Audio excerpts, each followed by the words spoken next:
It feels like it's been a while, but yet at the same time, not that long ago when Google announced the Pixel 6a back in May at Google I/O. And now lo and behold, the Pixel 6a is basically here now, and I've had it for just about a week. And although it's not been that long enough for me to do my full review, as I'm still in the individual review and testing phase, I've had this week using it and it's been a very interesting experience. And I must say, it's been refreshing and down to earth using an A-series device again from Google, as we in Team Pixel UK did not get the Pixel 5a with 5G last year. That being said, the Pixel 6a has one major indirect problem it faces this time around on release, and it may not be what you think. This is my 1 week impressions review of the Pixel 6a. Let's go. Hi, Ben from Lover of Tech. If you enjoy videos like this and you're new to the channel, make sure you hit that like button, subscribe, hit that notification bell so you're part of Team TLS, the Tech Lover Squad, so you don't miss any future videos on the channel. As always, let's start from the outside and work our way in with the design and the build quality, and I have to say Google decisively did a good job here.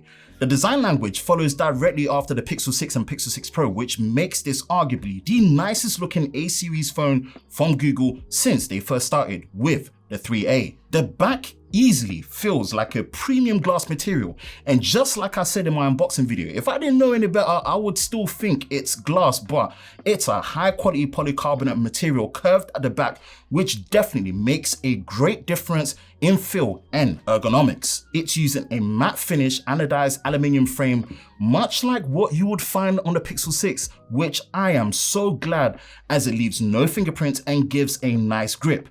The back camera bar isn't as thick as the Pixel 6 and Pixel 6 Pro, but it still benefits from not rocking on a flat surface. Nice. Now touch wood, I've not had any scratches on the display and it's so far holding up okay, but this is old glass tech, so I think getting a glass screen protector is advised. Now, let's claw it back to a good place. I love the fact that this is mostly a flat display with only a very, very small curve on the edges at the end of the black borders into the metal frame. Very nice touch. Most indeed, I like this and it's very subtle. And to conclude, the 6a does have an IP67 water and dust resistance rating that gives it that premium seal of approval when using it. The size and the more compact nature compared to the Pixel 6 and Pixel 6 Pro, Google have done a great job here with the Pixel 6a. Let's talk about the display for a moment, because I'm gonna acknowledge this out of the gate and say that it has been a massive point of discussion, and I will say to an extent, it is for good reason. Firstly, the specs. The Pixel 6a is using a 6.1 inch Full High Definition Plus OLED display with a 20:9 aspect ratio, which is flat and using a standard 60Hz refresh rate. Let's look at some of the benefits of the display experience so far. The more compact size makes it more friendly to use in most cases, and although not as compact as the 4a, I will still take this size any day. I feel personally a Pixel A-series phone needs to be compact. Next, when using a lux meter to measure the standard max brightness with auto mode disabled, I was getting around 653 nits, and when pushing HDR content, the brightness was actually around 1000 nits. So far, so good. It's just unfortunate at this initial viewpoint that it is using a standard 60Hz display. Is this a choppy display experience? No, trust me, it's not, because the saving grace here is that it's a well-optimized 60Hz display with excellent touch response backed with the well-optimized software that is Android 12 with the Pixel experience. So visually, if you are used to a 90Hz or 120Hz display, you will notice a drop on the 6a.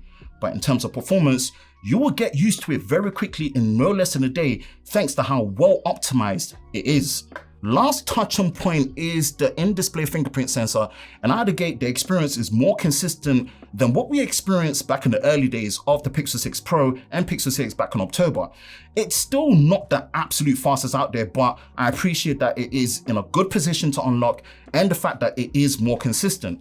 Let's just hope for a 90Hz display next time, especially if the upcoming Pixel 7 ends up having a 120Hz display, then we can almost trust the 7a will finally have a 90Hz display. Now for the specs and performance, there is no lies told. Indeed, The Pixel 6a is using the exact same 5nm Tensor chip found in the Pixel 6 and Pixel 6 Pro, which is still a unique turn of events this time around for an A-series device from Google. As a refresher, this SoC is broken up into 3 clusters with 2 high-performance cores that boost up to 2.8 GHz, 2 mid-tier cores that boost up to 2.25 GHz, and lastly 4 efficiency cores that can boost up to 1.8 GHz, backed with a beefy 20-core GPU.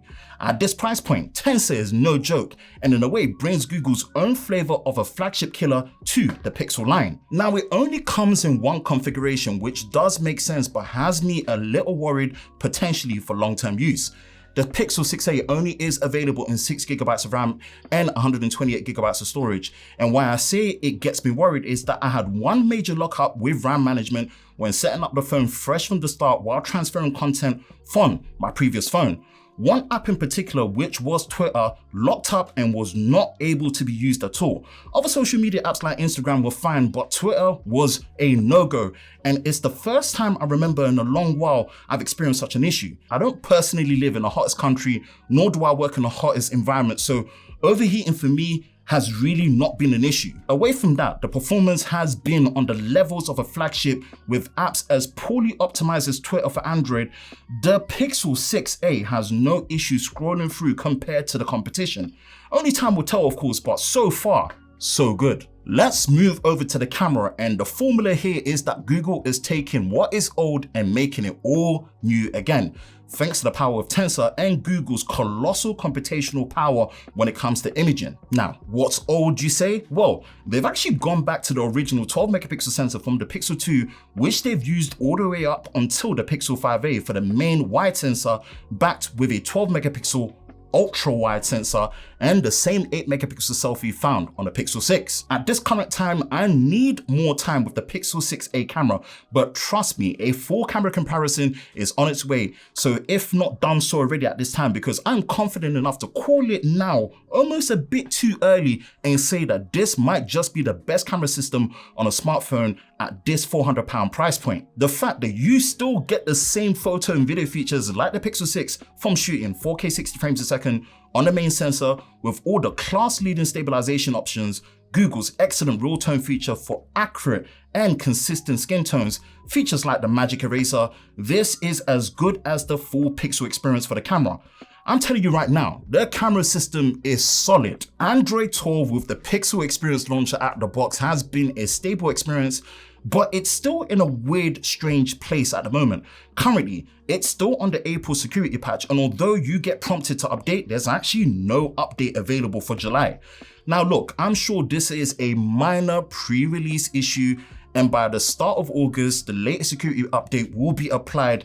So I'll give Google the benefit of the doubt here. Now, Google's idea of Android isn't as feature rich as I'm used to, from lacking minor features like face unlock, double tap to lock the screen, a dual physical SIM and messenger app support, and unlocking your screen without actually pressing enter with the pin. But indeed, what it lacks in features, it more than makes up for how consistent, fluid, tight the animations are across the whole OS, even in apps that are poorly optimized again, like Twitter for Android. Now, this is where the down-to-earth feeling and just how refreshing it is to come back to the Pixel UI, because hand on heart, I seriously forgot just how good it is. When it comes to the battery life, so far the rated 4,410 mAh battery has been holding up really well.